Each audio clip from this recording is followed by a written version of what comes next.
Pada malam ini, hari Selasa tanggal 10 Februari 2026, tim penyidik dari Jampitsus berdasarkan surat penyidikan Jampitsus nomor 71 tahun 21 tanggal 21 Oktober 2025 telah menetapkan beberapa tersangka dalam perkara dugaan tindak pidana korupsi, penyimpangan dalam kegiatan CPO dan produk turunannya. Kasus posisinya adalah sebagai berikut secara singkat ya. Jadi pada kurun waktu tahun 2020 hingga tahun 2024 itu pemerintah Republik Indonesia memberlakukan kebijakan pembatasan dan pengendalian ekspor CPO. Itu sebagai upaya untuk menjaga ketersediaan minyak goreng dalam negeri serta stabilitas harga bagi masyarakat. Jadi kebijakan tersebut dilaksanakan melalui mekanisme Domestic Market Obligation atau DMO, di mana para produsen yang akan mengekspor CPO itu harus menyisihkan atau memprioritaskan beberapa persen produknya harus dijual di dalam negeri. Itu untuk CPO.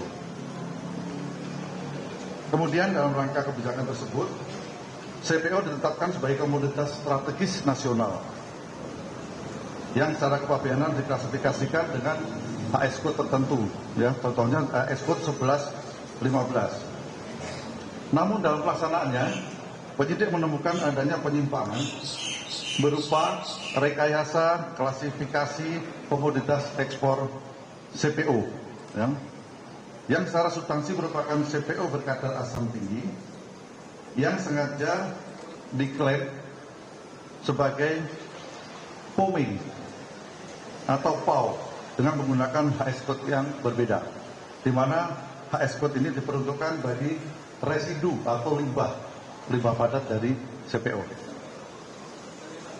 Rekayasa klasifikasi tersebut itu tujuannya adalah untuk menghindari pengendalian ekspor CPO, sehingga komoditas yang hakikatnya merupakan CPO dapat diekspor seolah-olah bukan CPO dan terbebas atau diringankan dari kewajiban yang ditetapkan oleh negara.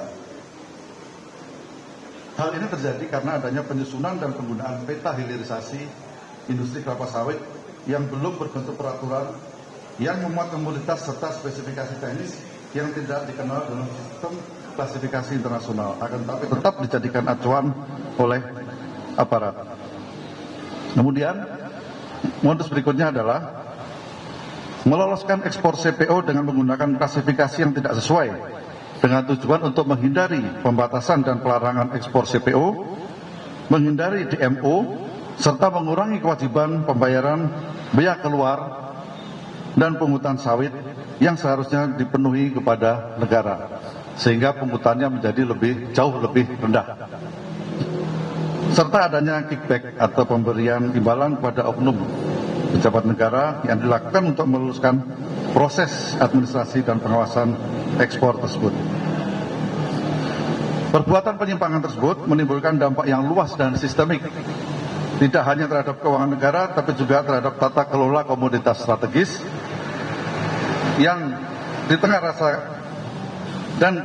keadilan di dalam masyarakat, ya, yaitu diantaranya adanya kehilangan penerimaan negara, kemudian tidak efektifnya kebijakan pengendalian CPO, dan ketiga terganggunya tata kelola komoditas strategis nasional ini. Bahwa untuk kerugian keuangan negara dalam perkara ini itu masih dalam proses penghitungan oleh tim auditor. Namun demikian, berdasarkan perhitungan sementara oleh auditor kami, kerugian keuangan negara atau kehilangan penerimaan negara diperkirakan mencapai antara 10 triliun hingga 14 triliun rupiah. Itu baru kerugian keuangan negara dan belum merupakan potensi kerugian perekonomian negara yang sedang dihitung juga. Adapun para tersangka yang ditetapkan pada hari ini adalah: 1. Saudara LHB selaku Kasubdit Industri Hasil Perkebunan Non-Pangan dan Fungsional Analisis Kebijakan dan Pembinaan Industri Alimadya pada Direktorat Industri Hasil Hutan Kementerian Perindustrian Republik Indonesia. 2. Saudara FJR selaku Direktur Teknis Kepabianan pada Ditjen Bea Cukai.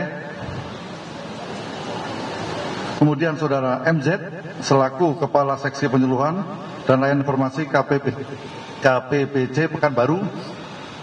Kemudian itu 3 itu untuk penyelenggara negara. Kemudian untuk swastanya itu ada 8. Yang pertama adalah ES selaku Direktur PT SMP, PT SMA, dan PT SMS.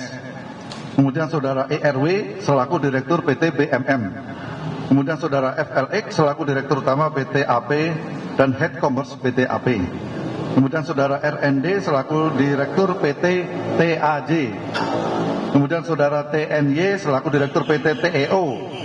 Dan Saudara VNR selaku Kepala Kantor Wilayah DJJB Bali, NTB, dan NTT yang sekarang ini.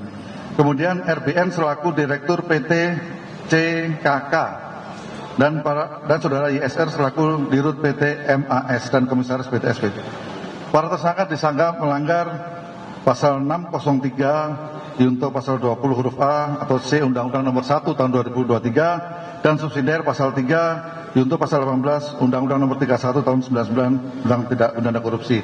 Terhadap para tersangka saat ini dilakukan penahanan rutan untuk 20 hari ke depan di Rutan Salemba Cabang Kejaksaan Agung dan Rutan Salemba Cabang Kejaksaan Negeri Jakarta Selatan. Itu yang bisa kita sampaikan. Terima kasih. Saya kembalikan ke Pak Kapus Penkum. Demikian, rekan-rekan, rasanya cukup jelas Pak Dirdik menyampaikan, tapi barangkali ada pertanyaan terfokus pada